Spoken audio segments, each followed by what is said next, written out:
Greetings and welcome back to room 303 in our chats with Emily, as we are calling our readings through the poetry of Emily Dickinson. We are in the Johnson edition, and we turn out to poem 445. "'Twas just this time last year I died." Now, of course, what an amazing first line to a poem. When this poem was published in 1896, it was actually titled Retrospect, and here we have another death poem. Our assumptions are that you've been following our stuff at LearnStrong.net, down that left-hand side, Chats with Emily, our playlist. I'm hopeful that you've worked through our set of introductory comments as well as the preceding 444 poems. Speaking of death poems, we just finished with It Feels a Shame to Be Alive. Here, though, the death perspective, while not being so universal as we saw in 444, but rather very focused down specifically to a single young girl who, in a poem after her death, is now speaking about her death. Notice the I kinds of phrases. I know, I thought, I wanted, I wondered. Pay attention to it as we read.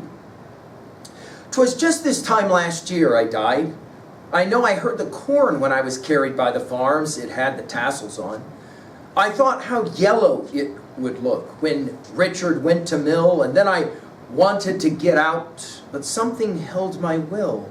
I thought just how red apples wedged the stubble's joints between, and the carts stooping round the fields to take the pumpkins in. I wondered which would miss me least. And when Thanksgiving came, if Father'd multiply the plates to make an even sum, and would it blur the Christmas glee, my stocking hang too high for any Santa Claus to reach the altitude of me.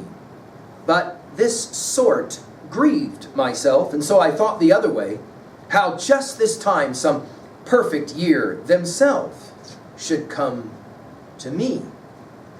Now, many have seen Dickens behind a number of Emily's poems and her treatments on death. Of course, here we can think about the vision of Tiny Tim, of course, in Dickens' Christmas Carol. Notice, shall first of all begin by pointing out, a year ago, I died. Now, of course, here's the challenge of reading Emily Dickinson. If you assume that every time Emily uses the pronoun I, it's in reference to her, this is going to be a very difficult poem to understand. But notice she'll take the perspective of the young child.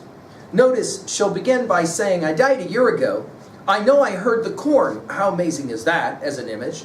As she's being taken in her coffin, carried by the farms, it had the tassels on. Not to forget, and we've commented on this already a number of times, Emily's house looked out onto the cemetery of Amherst. And so Emily was constantly being reminded of the fact that many, many people who died, of course, taken to the cemetery. Then from I know to I thought how yellow it would look. In other words, the corn. On my way to being buried, notice the little girl is paying attention to things like the corn. When Richard went to mill, and then I wanted to get out, but something held my will. This held my will will take you back to your study of 155. I thought just how red apples wedged. Notice the genius of, first of all, the yellow corn, now the red apples. In other words, what is it that she will mostly miss as she is going to her burial? The corn growing, the apples wedged, the stubble's joints between, the carts stooping round the fields. What an amazing verb. Stooping round the fields to take the pumpkins in. So notice we're going from the corn to the apples to the pumpkins, and then from I thought to I wondered.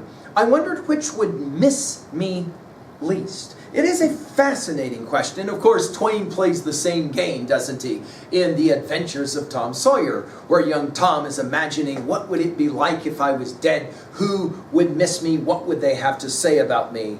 Who would miss me least? And when Thanksgiving came, we're obviously dealing now with the fall and autumn and the pumpkins. And when Thanksgiving came, if Father'd multiply the plates to make an even sum. It's an amazing eye that Emily has here.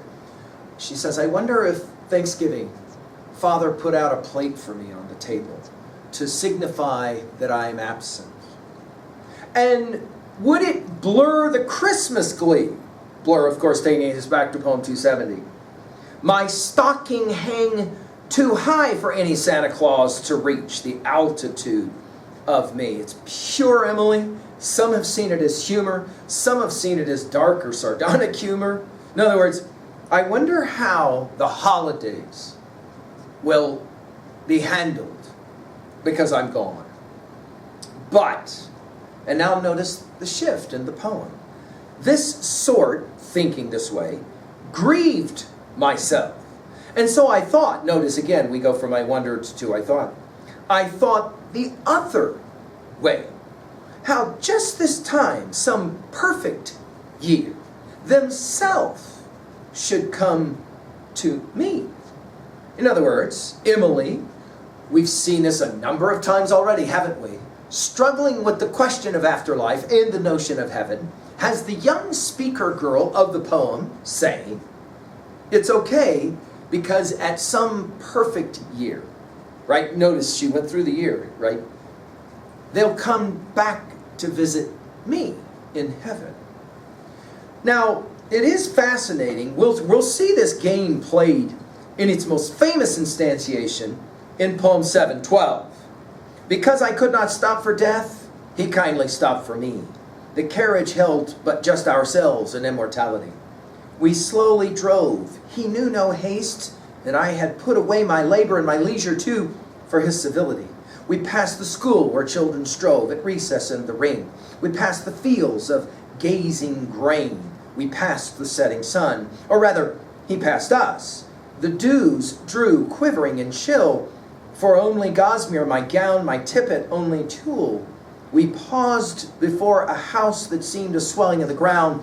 The roof was scarcely visible, the cornice and the ground. Since then, 'tis centuries, and yet feels shorter than the day I first surmised the horses' heads were toward eternity. It's fascinating that most readers of 7:12 assume that the speaker is Emily, but the readers of 4:45 assume the speaker is somebody other than Emily because it's so personal in regards to even naming Richard, whoever Richard is. What are we going to say about this poem at 2a? I think our argument is that it's tragic, the death of children. And of course, Emily lived in a time where infant mortality was rather high. She herself knew a number of young people who had died, and she was very influenced by this idea of the passing of young people. At 2b, well, all of these phrases that start with the pronoun I thought, I wondered, etc. At 3a, I think it's fun to sit this poem next to several other Emily death poems, especially 7:12 as we've done, and pay attention to the way in which it plays out. Of course, Donne's Holy Sonnet 10 comes to mind, Death Be Not Proud, as being a possible reading for Emily as well, about how in the end, death is always defeated if one believes in heaven and the afterlife. Finally, at 3b, how do you process the idea of the loss of someone young to death? And to what degree do you see Emily's final comments here propedeutic, instructional, didactic, optimistic even? Thank you.